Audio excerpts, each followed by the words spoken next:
안녕 여러분. 오늘은 지구과학 문제를 가지고 왔는데요. 오늘 같이 공부할 내용은 우리 친구들하고 외계 행성계 탐사 방법에 대한 얘기 중에서 여기 왼쪽에 문제에 보이는 것처럼 미세 중력 렌즈 효과를 이용한 외계 행성 탐사 방법을 알려드리려고 가지고 왔어요. 일단 이 내용을 하기 전에 우리 친구들이 외계 행성계 탐사 방법에 한 세 가지 정도를 교과 과정에서 배우고 있죠. 그걸 먼저 잠깐 정리를 해보면요. 첫 번째는 도플러 효과에 대해서 이야기를 했었고요. 그 다음 두 번째는 식현상에 대한 이야기를 했었습니다.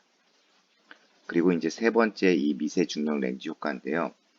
먼저 도플러 효과하고 식현상의 공통점과 차이점을 조금 얘기를 해보면요. 도플러 효과가 일어나려면 일단 행성의 질량이 좀 커야 돼요. 그래야지만 이 행성의 질량이 크고 그 다음에 행성과 별 사이의 공전궤도 반경이 작으면 이 도플러 효과가 좀 잘 일어난다라고 교과 과정에 나와 있고요. 두 번째 식현상은 이 행성의 크기가 커야 돼요. 크기가 작으면 별 앞을 가릴 때 식현상이 잘 눈에 보이지 않겠죠. 어쨌든 도플러 효과하고 식현상은 이렇게 행성의 질량이라든지 아니면 행성의 크기를 가지고 우리가 그 행성을 찾아낼 수 있고요. 그 다음에 이 두 개의 공통점은 뭐였었냐면요. 그 행성의 공전 궤도 반경이 좀 작아야 돼요. 그래서 공전 궤도 반경이 작고 이렇게 질량이나 크기에 대한 얘기가 있을 때 도플러 효과나 식현상을 이용해서 외계 행성계를 탐사하시면 됩니다. 자, 그런데 이제 지금 배우게 될 세 번째는 어떤 경우냐면요. 좀 공전 궤도 반경이 굉장히 큰 경우예요. 그래서 예를 들면은 여기 지금 문제에 보시면 B라는 별이 A라는 별보다 지구로부터 멀리 있다라고 하고 이 가번에 해당하는 사진을 좀 해석을 해보면요. 선생님이 그림을 그리면요. 세 번째는 미세 중력 렌즈 현상이고요. 그 다음에 요걸 좀 그림을 그려보면은 먼저 별 B를 여기다 그리고요. 그 다음에 지구를 우리 친구들 선생님이 여기다 그릴게요. 그런 다음에 이제 별 A는 좀 B가 제일 멀리 있다고 했으니까 지구하고 별 B 사이에 여기에다 별 A를 그릴 겁니다. 그럼 지금 저 사진의 현상은 어떤 거냐면 이 별 A가 이렇게 앞을 움직이는, 지나가는 그런 현상이에요. 그래서 첫 번째 사진은 이 별 A가 별 B의 왼쪽에 있을 때고 이렇게 지나가면 별 B 앞에 딱 일직선상에 있을 때 지구하고 A하고 B별하고 그리고 이제 세 번째 사진은 이렇게 A별이 B별을 이렇게 지나갔을 때를 상황을 이야기합니다. 그럼 이제 사진은 이해가 됐고요. 두 번째 이제 나번 그림에서 우리 요 그래프를 좀 이해를 해야 되는데 그래프 이렇게 큰 그래프 안에 작은 그래프가 또 하나 있어요. 그래서 이제 디귿번만 하나 해석을 해줄 건데 요것만 좀 간단하게 볼 수 있도록 하겠습니다. 먼저 우리 친구들이 요 작은 그래프를 해석하는 방법을 몰라서 조금 그 머릿속에 이해가 안 될 수도 있는데 그 얘기를 좀 해드릴게요. 일단은 별빛이 사방으로 퍼지는 건 여러분들이 알 거예요.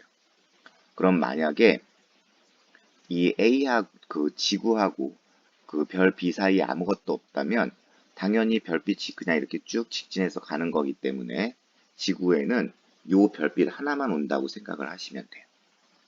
여기까지 이해가 됐죠?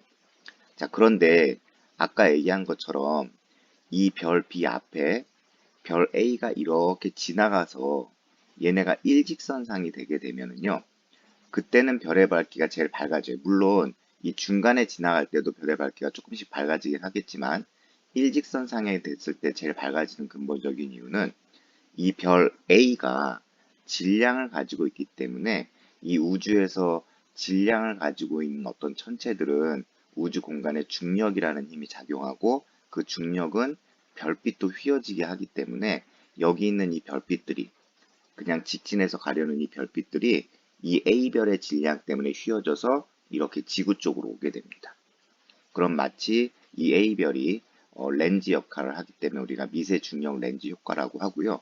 그렇게 되면 그래프를 그리게 되면 이 오른쪽에 내가 선생님이 그래프를 그리는 것처럼 이렇게 볼록되는 정규분포 그래프가 나와요. 그러면 이제 가장 이 세로축을 밝기라고 했을 때 밝기가 밝은 이 지점, 가운데 지점이 바로 일직선이 됐을 때의 지점이 됩니다. 여기까지 이해되시죠? 자, 그 다음에 지금 이 밝기는 당연히 별 B의 밝기가 될 거고요. A별의 밝기가 아니라 B별의 밝기라는 것도 중요합니다. 뒤에 있는 별. 그리고 만약에 이 별 A 주변에 행성이 이렇게 도는데 그 행성의 공전 궤도가 굉장히 멀다라고 생각을 하시면요. 여기 A별에 의한 이 미세 중력 렌즈 그래프 말고 이 행성에 대한 미세 중력 렌즈 그래프가 겹쳐서 한 번 더 나와요. 이런 식으로. 이해되셨죠? 무슨 말인지? 다시 한번요. 만약에 이 별 A의 주변에 행성이 도는데 그 행성이 가까이 돌면은 당연히 이 처음에 그렸던 굵은색 실선 안에 다 들어가겠죠. 그런데 이 별 A 주변의 행성이 공전궤도 반경이 굉장히 멀어서 멀리 돌고 있다라고 가정을 하면 이 별 A의 질량에 의한 별빛 B에 의한 미세 중력 렌즈가 이 그래프에 겹쳐서 이렇게 한 번 더 나온다. 그래서 지금 이 왼쪽 문제에서도 여기 보시면 기역에 해당하는 이 시간에 미세 중력 렌즈가 살짝 한 번 더 나왔을 때 이 살짝 한 번 더 나오는 이 미세 중력 렌즈의 효과는 이 크게 미세 중력 렌즈 효과가 나오는 별 B에 의한 게 아니라 이해되셨죠? 별 B에 의한 게 아니, 별 A에 의한 게 아니라 이 별 A 주변에 도는 행성에 의한 거라는 거예요. 자, 결론적으로 한 번만 더 얘기하고 이제 마무리하도록 할게요. 지금 여기 나번 그래프에서 이 가장 큰 선에 해당하는 거는 별빛 B의 밝기가 별 A에 의해서 나타나는 미세 중력 렌즈 효과입니다. 근데 그 미세 중력 렌즈 효과에서 여기 중간에 보시면 살짝 또 한 번 미세 중력 렌즈 효과가 나타나요. 그런데 이 미세 중력 렌즈 효과가 살짝 한 번 더 나타나는 이유는 바로 별 A 주변에 도는 공전궤도 반경이 아주 큰 어떤 행성에 의한 미세 중력 렌즈 현상이라고 생각을 하시면 됩니다.